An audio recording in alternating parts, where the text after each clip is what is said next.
भूर्भुवस्सुः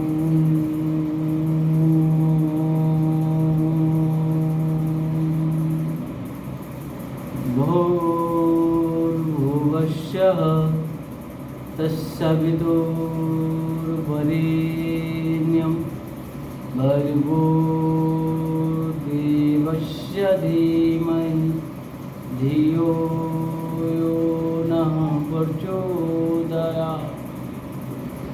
आज इस भाग दौड़ की दुनिया में हम अपने जीवन को इतने व्यस्त कर लिए हैं कि न तो हमें अपने बारे में सोचने का मौका मिलता है, न हमारे बाल बच्चे के बारे में सोचने का मौका मिलता है, और न ही हमें अपने समाज के बारे में सोचने का मौका मिलता है।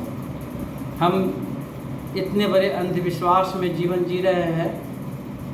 कोई पाखंडवाद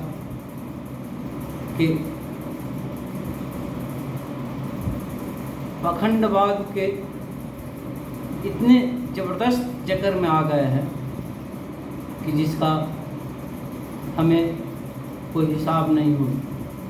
हम चंद नेताओं के जो हमारे समाज से आते हैं या दूसरे समाज से आते हैं, या चंद बाबाओं के गिरफ्त में इस तरह से हम फंस गए हैं कि आगे सोचने का मौका ही नहीं मिलता है। हम अपने बच्चों को कुछ त्यौहार के नाम पे, तो कुछ बाबाओं के आशीर्वाद के नाम पे, तो कुछ नेताओं के भीड़ के झुंड के नाम पे हम अपने बच्चों को बर्बाद कर रहे हैं। आज हमारे ग्राम में या हमारे क्षेत्र के जो भी नेता हैं, वो कभी नहीं चाहते हैं कि एक किसान का बेटा, एक मजदूर का बेटा कभी उन्नत करके एक बड़ा सा पदाधिकारी बने। और जो चाहते भी हैं कुछ लोग, तो उनका हम साथ नहीं दे पाते। जातीय समीकरण आज इतना ज़्यादा बढ़ गया है, इतना ज़्यादा बढ़ गया है कि हम लोग खुद अपने पैर पे कुल्हाड़ी मार रहे हैं।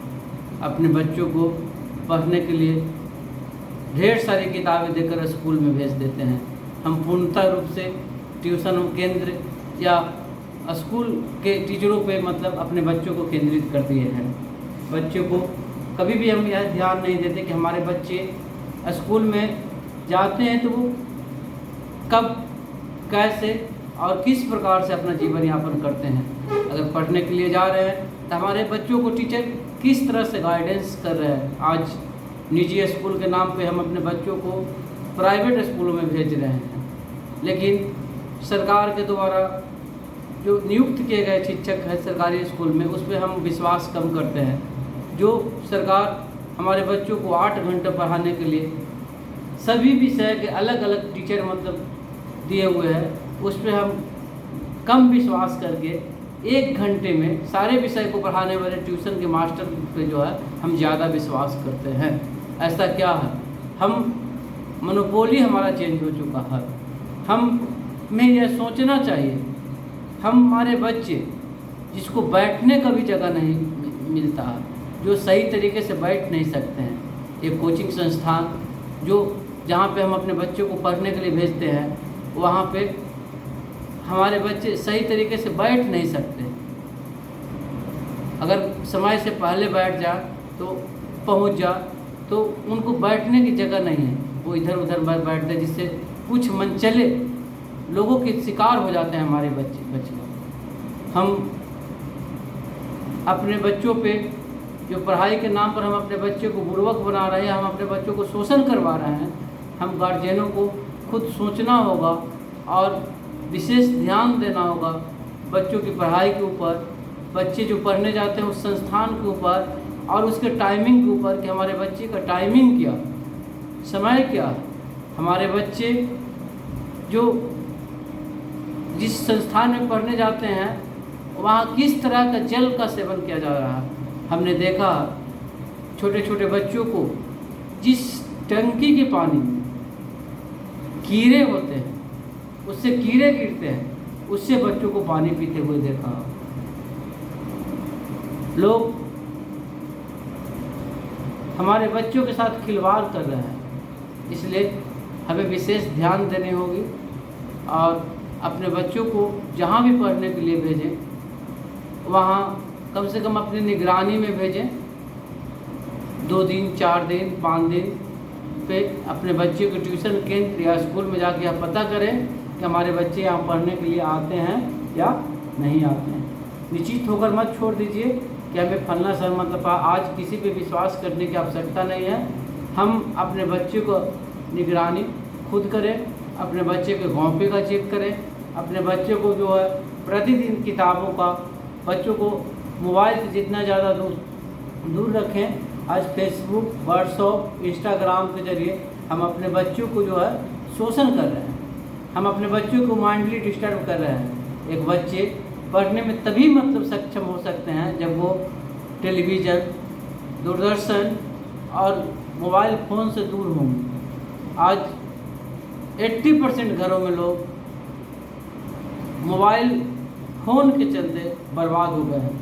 कोई फेसबुक की मतलब किन्हीं की नशा चढ़ गई है, किन्हीं को व्हाट्सएप की नशा चढ़ गई है, किन्हीं को वीडियो गेम की नशा चढ़ गई है, किन्हीं को जो है धारावाहिक की नशा चढ़ गई है। तो इस तरह से मतलब कई तरह की, किन्हीं को रील बनाने की जो नशा चढ़ गई है। इसलिए जितना हो सके हम अपने बच्चों को मोबाइल से दूर रखें, उसके शिक्षा पर निगरानी रखें, उसके पठन पाठन केंद्र पे मतलब हम ध्यान दें, उसके कॉपियों को मतलब जो है हम उसके कॉपियों को मतलब प्रतिदिन चेक करें। और जब भी हमारे बच्चे पढ़ने जाएं उसके साथ कुछ कदम चलकर अपने बच्चों को अगर हो सके तो प्रतिदिन अपने बच्चों को स्कूल तक जाकर छोड़ें। समय जो होती है, समय की व्यस्तता को मतलब में जो हम अपने बच्चों के साथ समय नहीं दे पाते हैं, हमें चाहिए कि हम साथ बैठ के अपने बच्चों के साथ भोजन करें। हम अपने क्या गलत सही का जो है आकलन करें, क्या गलत क्या सही है कि हम अपने बच्चों को बताएं और अपने बच्चों को भी सही गलत का परख मतलब बताएं। और अपने परिवार के साथ सब लोग बैठकर मिलकर कम से कम 1 घंटा प्रतिदिन सारे परिवार एक जगह पे बैठ के जो है कुछ इधर उधर की बातें, अच्छी बातें, अच्छी किताबें की बातें, गलत सही की बातें अवश्य विचार विमर्श करें।